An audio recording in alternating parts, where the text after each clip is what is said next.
यहाँ वैशाख मास की कथा अध्याय 8 का एक विस्तृत और भावपूर्ण रूपांतरण प्रस्तुत है, जिसे आप धार्मिक कथा, प्रवचन या व्रत कथा के रूप में इस अध्याय में वैशाख मास की महिमा, पुण्य प्रभाव, राजा प्रजा संवाद और धार्मिक अनुष्ठान के लाभों को समाहित किया गया है।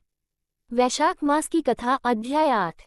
वैशाख महात्म्य के अनुसार प्रारंभिक वंदना। ओम श्री गणेशाय नमः, ओम नमः शिवाय, ओम विष्णुवे नमः। जय श्री राधे। भगवान नारायण की असीम कृपा से आज हम वैशाख मास की कथा का 8वां अध्याय सुनने जा रहे हैं।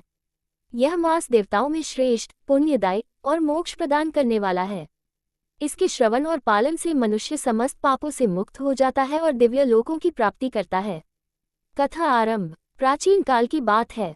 भारतवर्ष में एक महान और धर्मनिष्ठ राजा राज्य करता था। उसका नाम राजा चंद्रकेतु था। वह अत्यंत न्यायप्रिय, सत्यनिष्ठ और प्रजावत्सल था। वह सदा वेदों के अनुसार आचरण करता था और ब्राह्मणों को सम्मान देता था। एक दिन राजा ने अपने दरबार में समस्त ऋषियों, ब्राह्मणों और विद्वानों को आमंत्रित किया। वह जानना चाहता था कि इस धरती पर कौन सा महीना सबसे पुण्यदायी है, जिससे जीव मोक्ष की प्राप्ति कर सके। राजा ने मुनि वशिष्ठ से पूछा, हे मुनिव, आप तो त्रिकालज्ञ हैं, कृपया मुझे बताइए कि कौन सा मास परम पुण्यकारी है।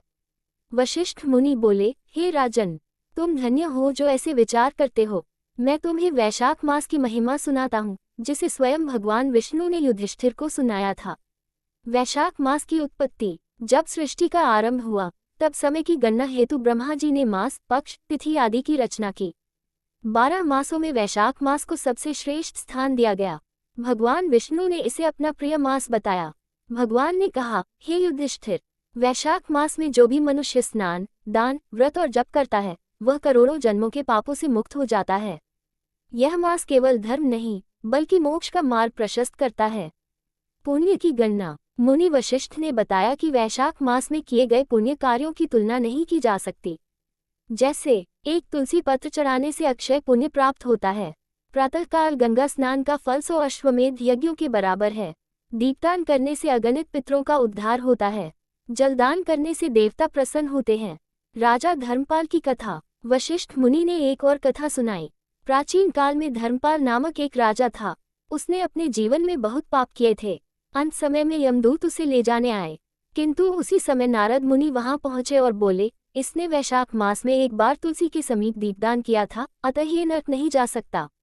यमराज ने नारद मुनि की बात मानी और धर्मपाल को विष्णुलोक में स्थान मिला।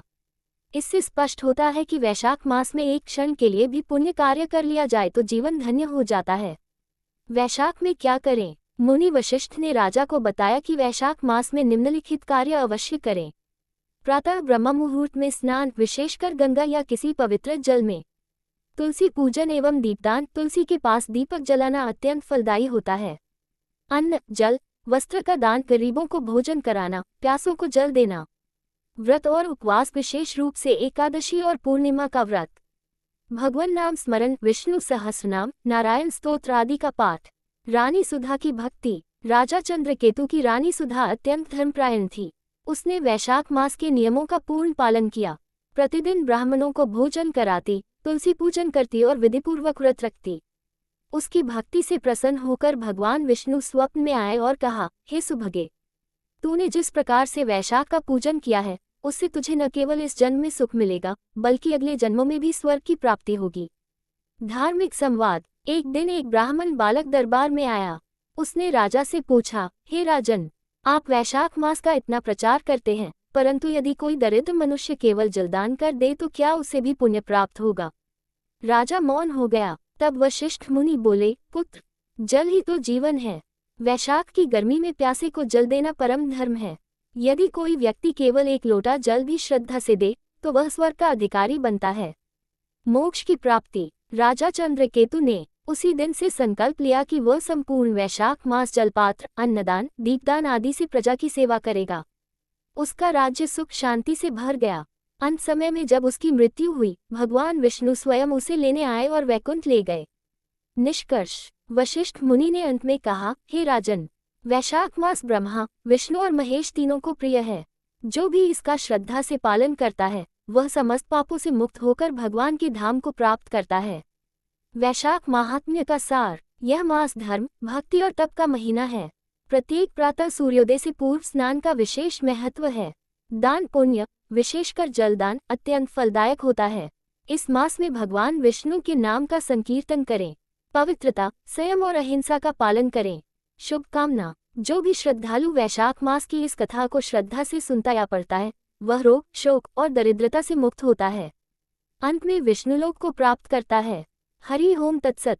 यदि आप चाहें तो मैं इस कथा का PDF या सजावट सहित पुस्तिका रूप भी तैयार कर सकता हूँ। क्या आप इसे किसी आयोजन या पूजा पाठ में उपयोग के लिए तैयार करना चाहते हैं?